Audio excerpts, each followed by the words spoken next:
Money is not just for me. I want to be a good steward with my money. And I want more money. I want more. You know why I want more? One, so I can give back more. I can be generous with the money. I can give to my local church here at Union Church. And as they're building their new church and as they're impacting this community, I'm giving to them. Two, I can employ more African Americans, more minorities to really help us take this message to a whole nother level. And three, I can live out my dreams. My family can do what we want to do, when we want to do it, and how we want to do it.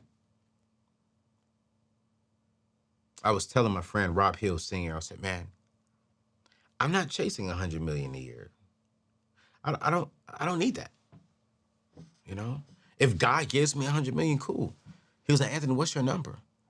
I said, man, give me a good 5 to 10, I'm straight.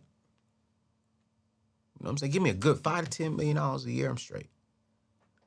Why you want 5 to 10 million? I said, man, because if I'm making 5 to 10 million, that means everybody, if the company, because it's not Anthony, if the company is making good 5 to 10 million dollars a year, that means everybody on my team, for the most part, is making 6 figures plus.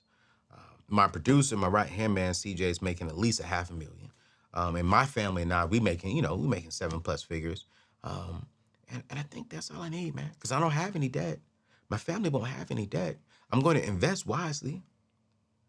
Terry was on the show earlier today, and that's one of my growth measurements. And she said, hey, I put $16 million into an investment account.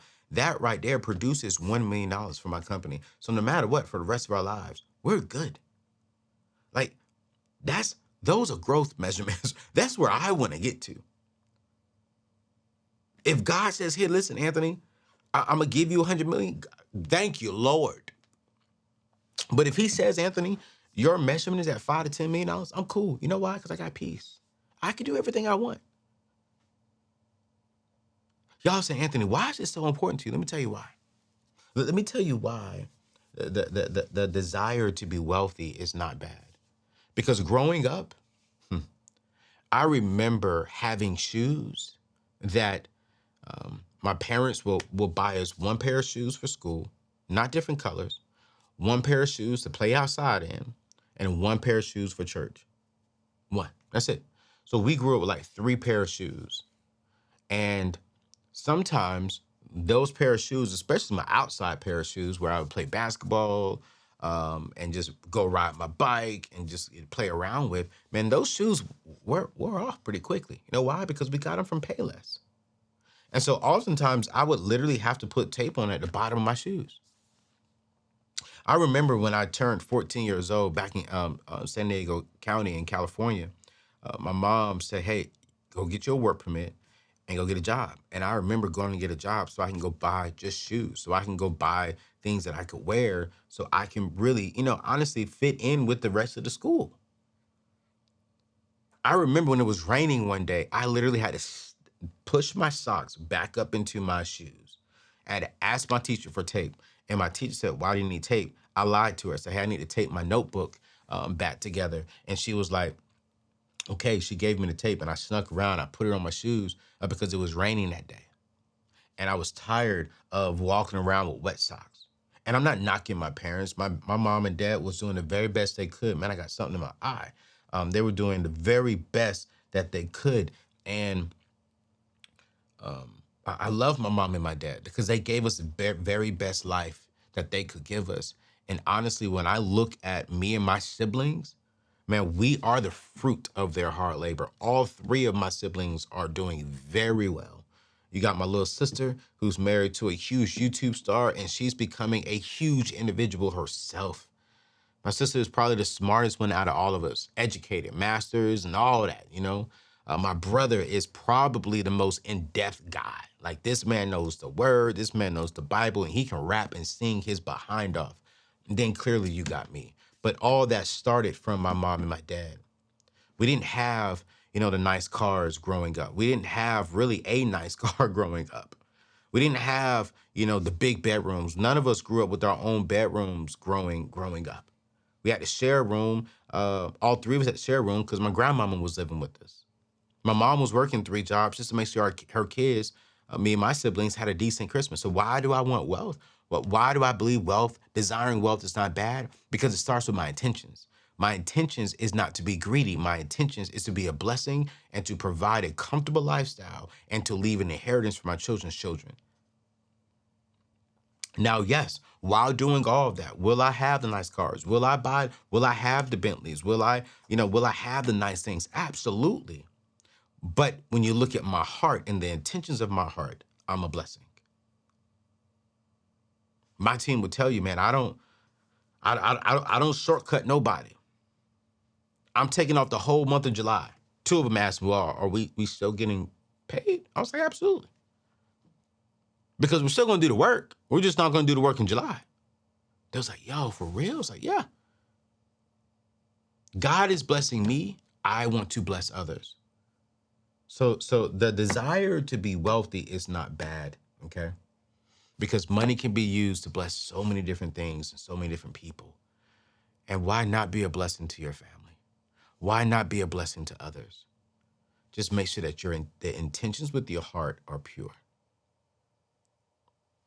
That's it. Be pure. Here's lie number 3 that I really want to talk about because it frustrates the heck out of me. The debt lie, that you will always have debt. Yo, when I hear this, I get so upset. I really do, okay? I really, really, really do, because I think a lot of people mentally just need help. Like, they just need help. Like, oh my gosh, I'm always gonna be in debt. I'm always gonna be, always gonna be hated on. I'm always gonna have this. I'm always gonna have haters. I'm always gonna be this way. No, you guys, listen. Let me say this real quick. Debt companies want you to think this because it makes them wealthy, not you. Being in debt is somebody else's freedom. Being in debt is somebody else's legacy builder.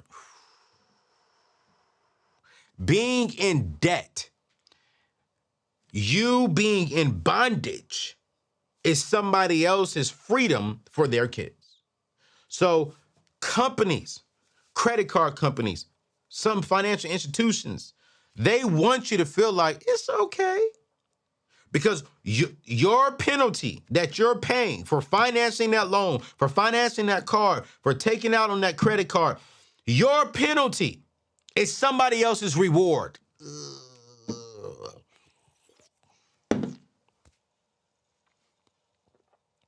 I want that. Let that sink in. Interest paid out is a penalty. Interest paid in is a reward. So when you pay back your penalty, you're giving somebody else a reward. And that person is saying, it's okay. Hey, take your time. You're always going to be in debt. There's nothing wrong with that. Just make the minimum payment on time so you can go ahead and keep your credit score up. But thank you. Somebody else's kids is telling your kids, thank you. Tell your daddy, thank you. Because he's paying my daddy. He's paying my mama rewards. He's paying my mama interest. And he's taking away money from you. Ooh. Hey.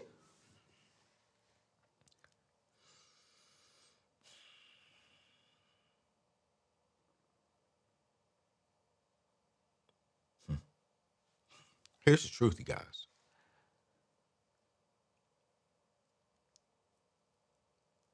As I am growing and as I am evolving, I am learning to kind of change my language a little bit, right? Because here's the truth, and here is the fact. That about 10% of America, maybe 5 to 10% of America can actually have a credit card and never pay interest. But the majority of us watching right now can't do it. And here's the truth. You don't need a car payment, okay? You don't, if you have to finance it, let me say it one more time. If you have to finance it, you do not need it. If you cannot afford to pay the bill today, then you can't afford that particular